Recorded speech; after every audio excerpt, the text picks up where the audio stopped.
Well,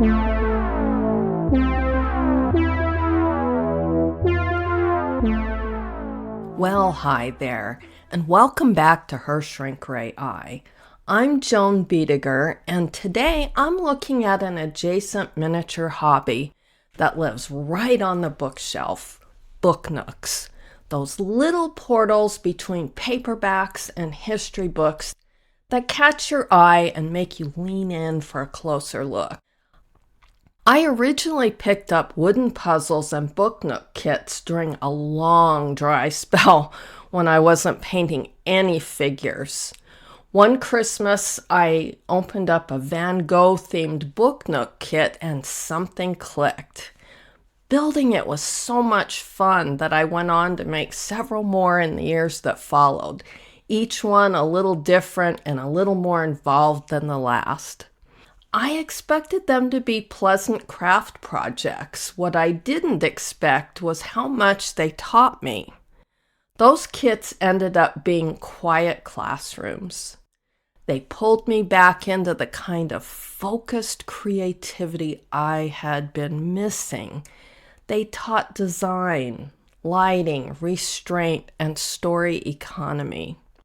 They helped me move from following instructions to shaping my own ideas again. I remembered how much I had actually missed the type of creativity that working with miniatures always gave me.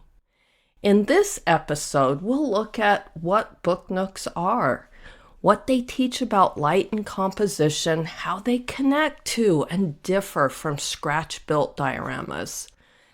I'll give a short history of enclosed miniature worlds and why our minds love peering into small framed spaces. Before we get into what this adjacent hobby teaches, it helps to be clear about what it is exactly. Book nooks, sometimes called bookshelf inserts, are miniature scenes designed to fit between books. They got a burst of attention around 2018 when the Japanese artist known as Mond built his back alley bookshelf, a tiny Tokyo alleyway displayed at Design Festa. Photos of it went viral almost overnight. Within days, Reddit filled with questions and people wanting to make their own. The subreddit dedicated to the idea went from nothing to thousands of members in a week, and today it has well over 100,000 members. By 2020, demand was strong enough that companies began producing mass-market kits for people who just didn't have the tools or time to scratch build. That accessibility opened a door for a whole new wave of miniature builders. It's interesting how the book nook movement grew. It started with scratch builders and then expanded into kits that opened the door for a much wider audience. A book nook is usually the size of a thick hardback, maybe about 8 or 9 inches tall, 4 or 5 inches wide, and maybe 7 inches deep. Common scales are 1:24 or 1:12, though some kits stretch that a bit to fit the footprint. Kits are typically laser-cut MDF or wood with printed graphics and a few LEDs included. The materials aren't the important part. What matters is how the form behaves. A book nook borrows atmosphere from the books around it. Slip an alleyway next to a mystery novel and it feels noir. Place it beside travel memoirs and it becomes a small passport to somewhere else. It's a diorama that lives inside a real environment, drawing color, theme, and mood from its neighbors. That format teaches subtle lessons. You see quickly that context shapes the story. You notice how light and color interact with the shelf around it. You start thinking about narrative not as something isolated inside a box, but as something that lives inside a larger setting. All of this becomes a natural bridge to the next kind of enclosed scene where the training wheels come off. A nook lets you practice inside the structure of a kit, but it also becomes a quiet step towards scratch-built box dioramas or any enclosed build where you shape the space yourself, one decision at a time. To understand a little better why these lessons matter, it helps to look at the format that shaped so much of enclosed miniature storytelling, the box diorama. A box diorama is mostly enclosed space viewed through a single opening. The viewer looks into a world that's been framed and lit with intention. Sometimes the opening is rectangular, sometimes square, but the purpose is always the same. It creates a small stage where the light, the composition, and the atmosphere work together to guide the story. Shepard Payne is the person who shaped this format for many of us. His box dioramas set the standard for how powerful an enclosed miniature scene can be. He treated the viewing window the way a filmmaker treats a camera lens. He cared about what the viewer noticed first, what they discovered second, and how the lighting supported the emotion. That's why his words make so much sense when you're standing in front of a diorama that asks you to look inward, not down. He said, in some ways, dioramas are so interesting because you are telling a story without words. It's like silent movies, except the actors aren't even moving. Shep understood that a box diorama blends sculpture, painting, stagecraft, and cinematography. It hides as much as it reveals, and that enclosure creates a sense of privacy, as if the scene is unfolding behind a curtain. You're not standing above the work, you meet it at eye level.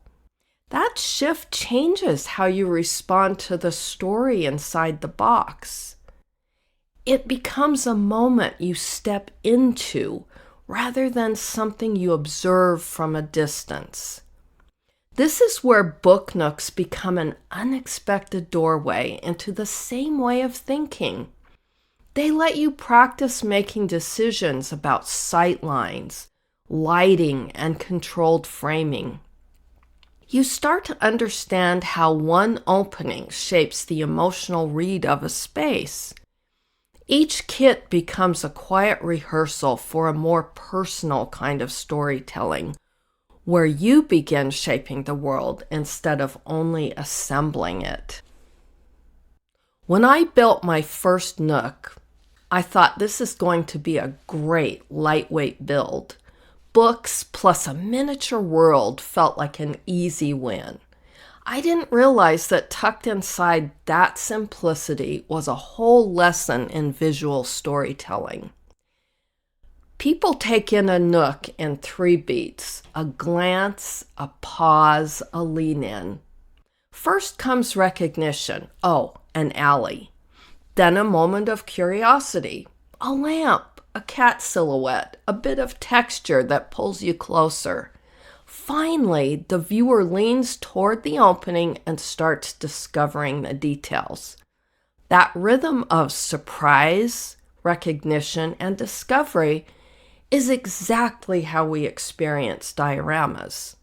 After years of painting figures and writing down diorama ideas without building anything, working through a few nooks pushed me from planning to doing.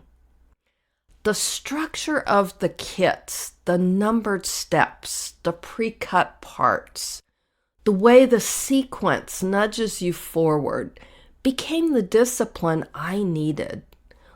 Now, when I look back at those old notebooks that were full of box diorama ideas, I can see the impulse was already there. The kits just helped me finally act on it. That's one of the reasons I like exploring other branches of this hobby.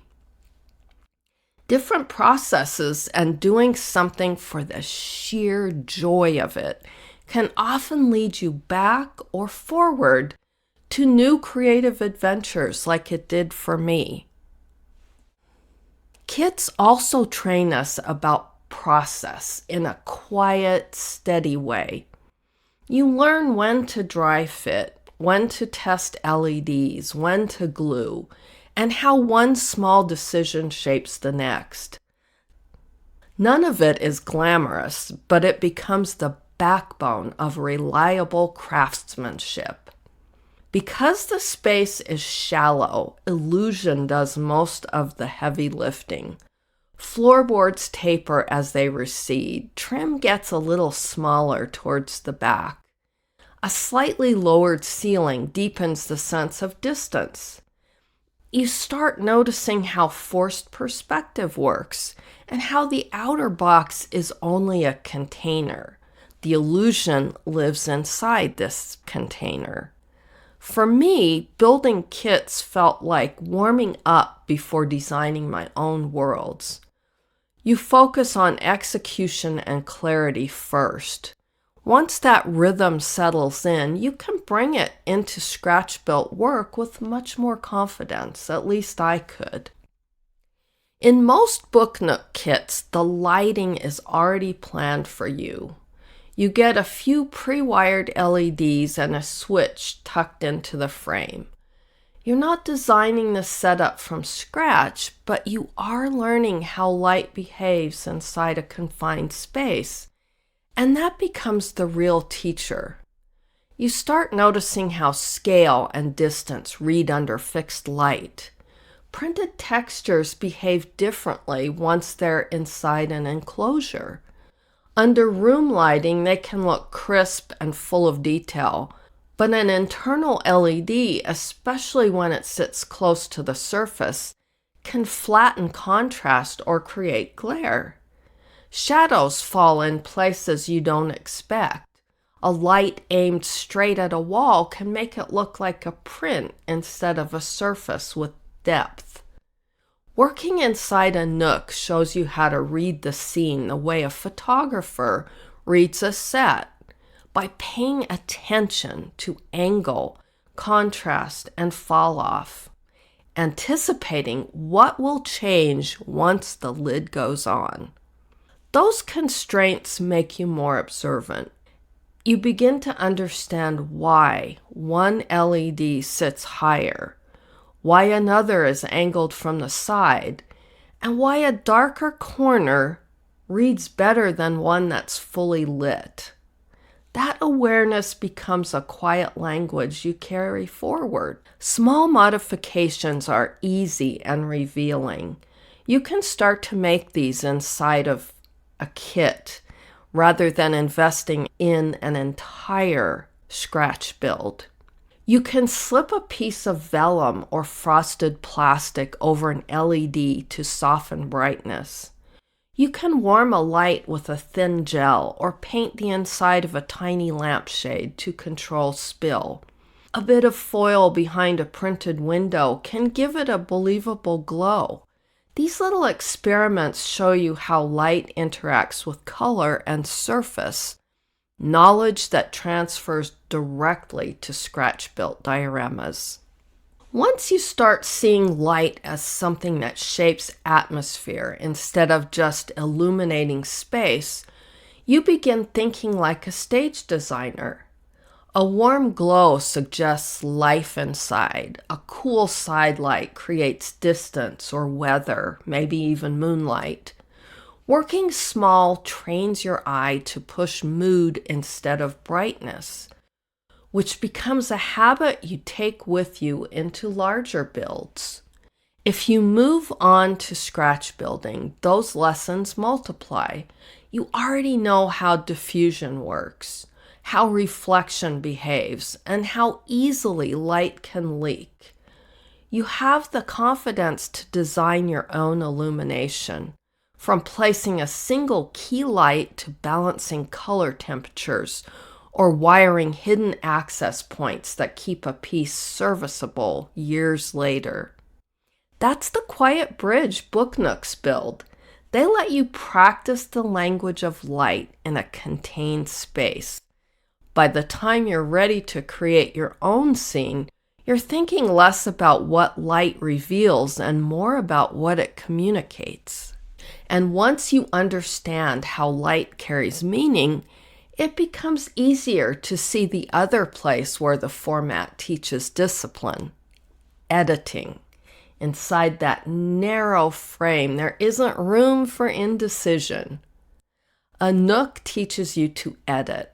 You learn quickly that if you try to fit too many ideas inside that small frame, they compete with each other. Choosing what matters most becomes the heart of the work. You start thinking about what will catch the viewer's eye first. What will support that moment and what detail will reward the lean in? The spaces around your main elements do a lot of work. Those quieter areas help guide the eye and give the scene a place to breathe. In a small enclosure, those choices matter as much as the details you add. Because a Nook sits wherever the bookshelf puts it, sometimes high, sometimes low, you also start thinking about how the viewer will approach it.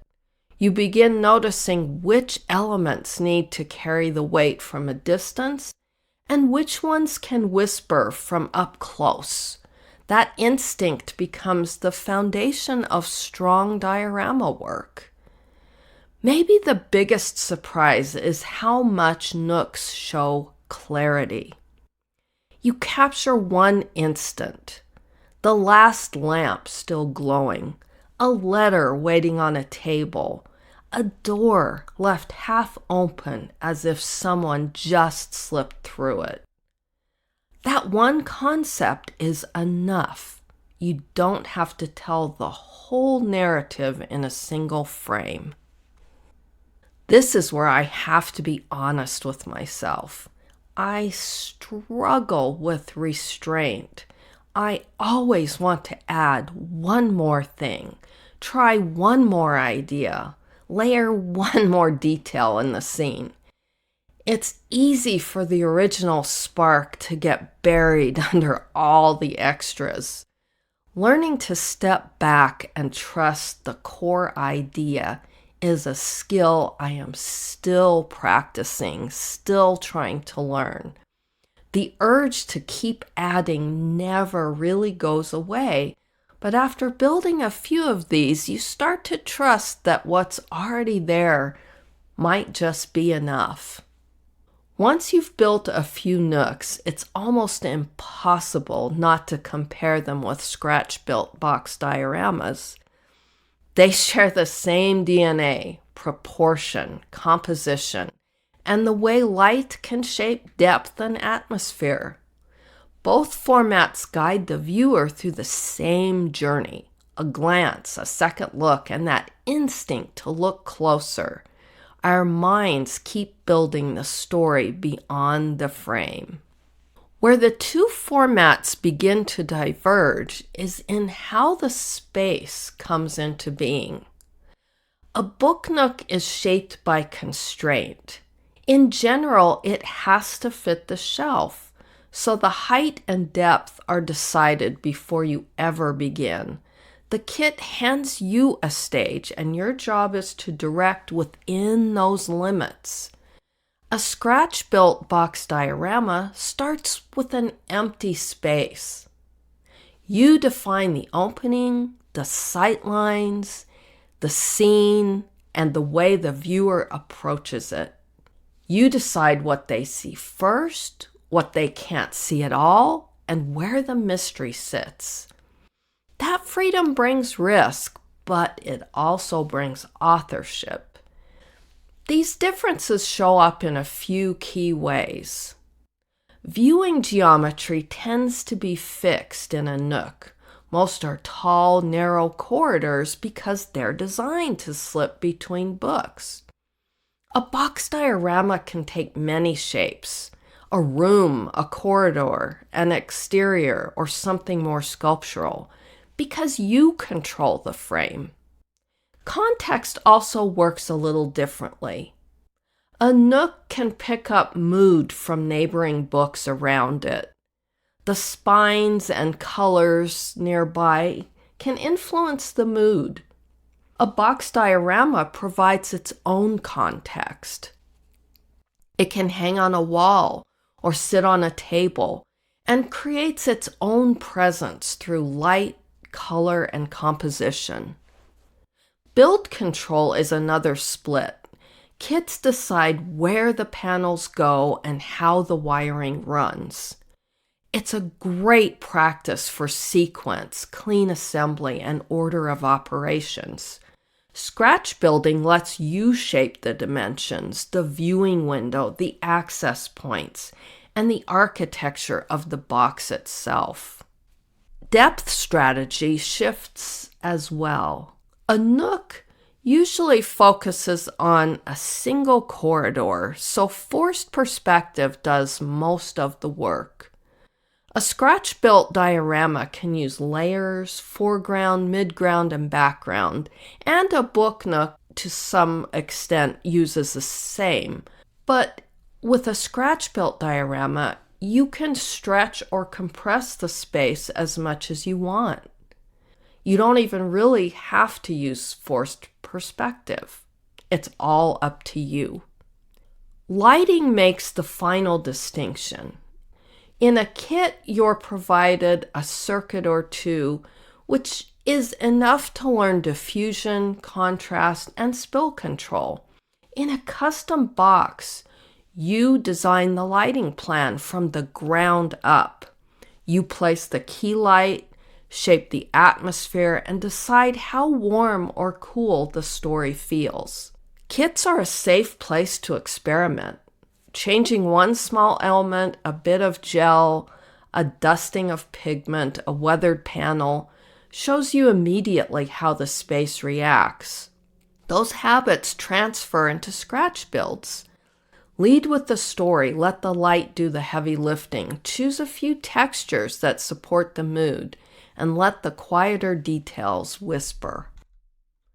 In both formats, the goal is the same.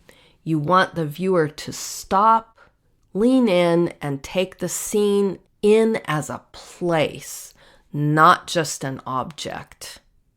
Once you see how the formats overlap and where they diverge, there's one more difference worth talking about. It isn't about materials or viewing angle.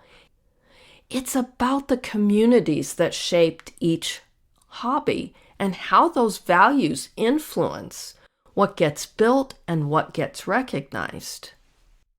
People who build book nooks and people who work in figure or scale modeling share a similar interest, creating small, believable worlds.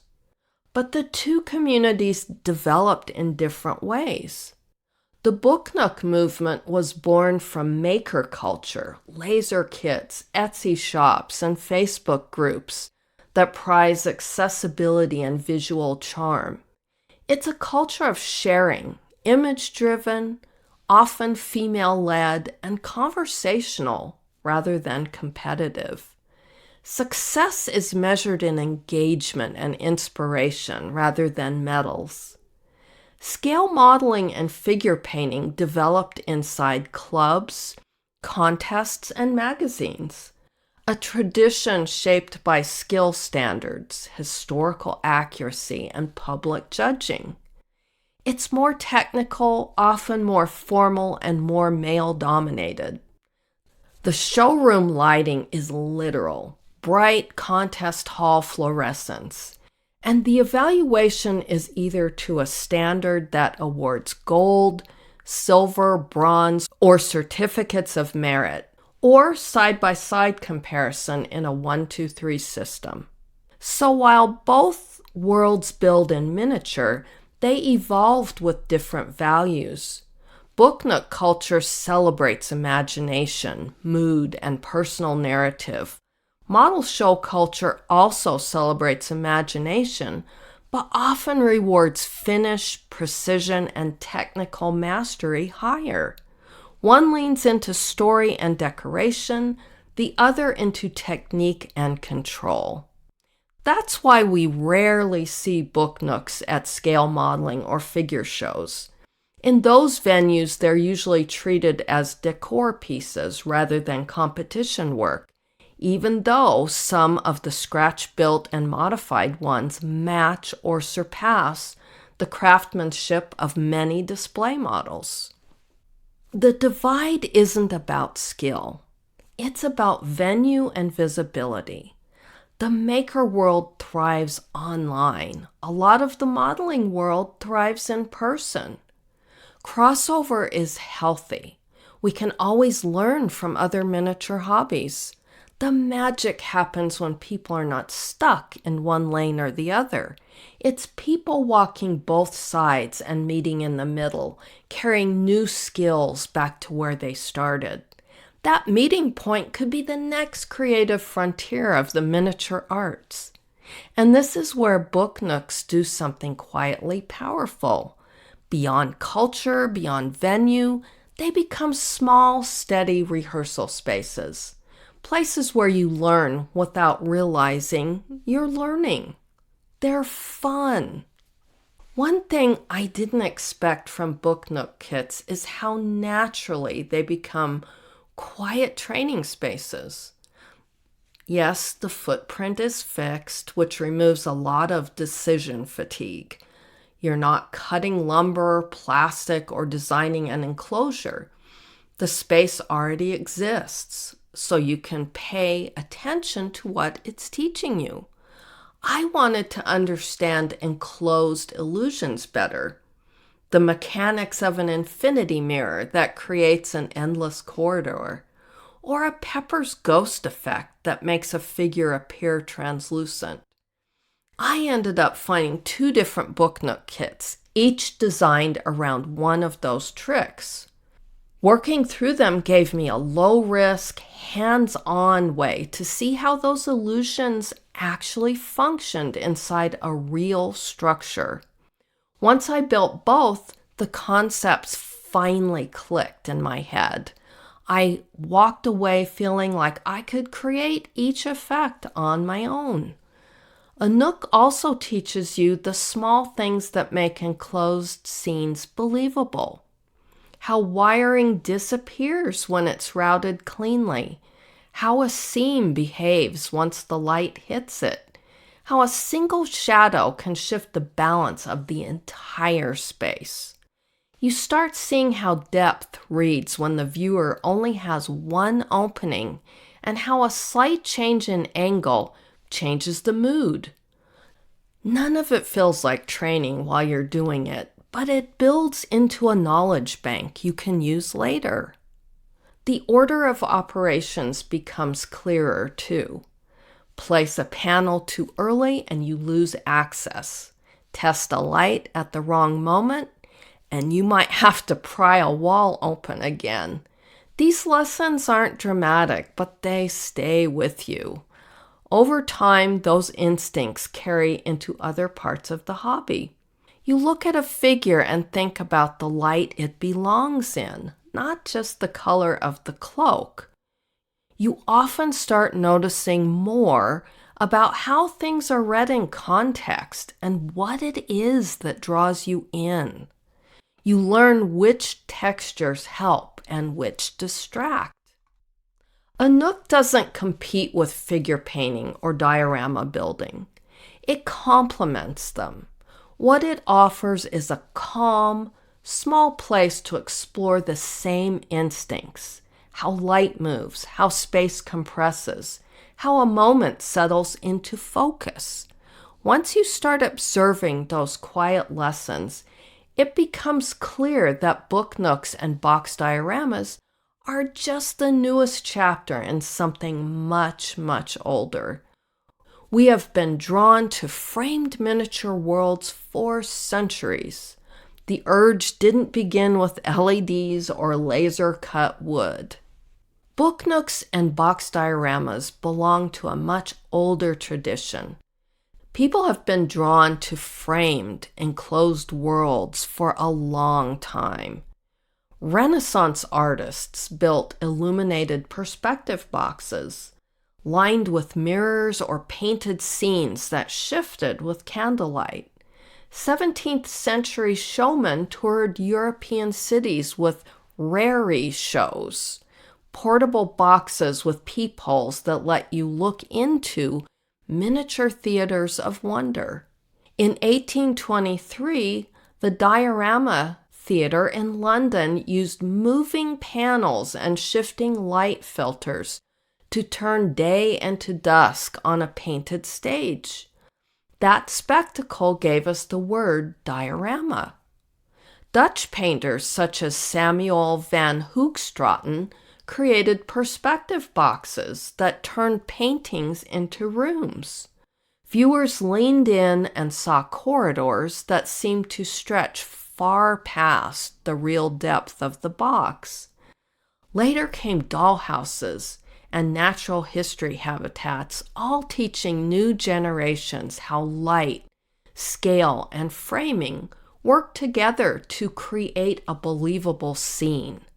Imagine Amsterdam in the 1600s. A viewer leans into Hoogstraten's perspective interior, candlelight catching the painted floor so it seems to recede forever. For a moment, they feel transported. That same quiet astonishment shows up today when someone sees a glowing book nook for the first time. The materials have changed. LEDs instead of candles, laser-cut panels instead of hand-built frames, but the reaction is the same. It's the feeling of wonder held inside a small boundary, something tiny that somehow feels larger than life. And that feeling leads to a deeper question. Why do enclosed miniature worlds move us so much? What is it about a framed space that catches our imagination in a way full-scale reality often doesn't? Part of the appeal is safety. A box shelters the world it contains. We sense both distance and care, as if the scene is being held for us. Part of it's control. Life is noisy and unpredictable. In miniature, every element can be shaped with intention. Positioning a chair or lighting a tiny alley becomes a way to bring order back into the picture. Imagination plays a role too.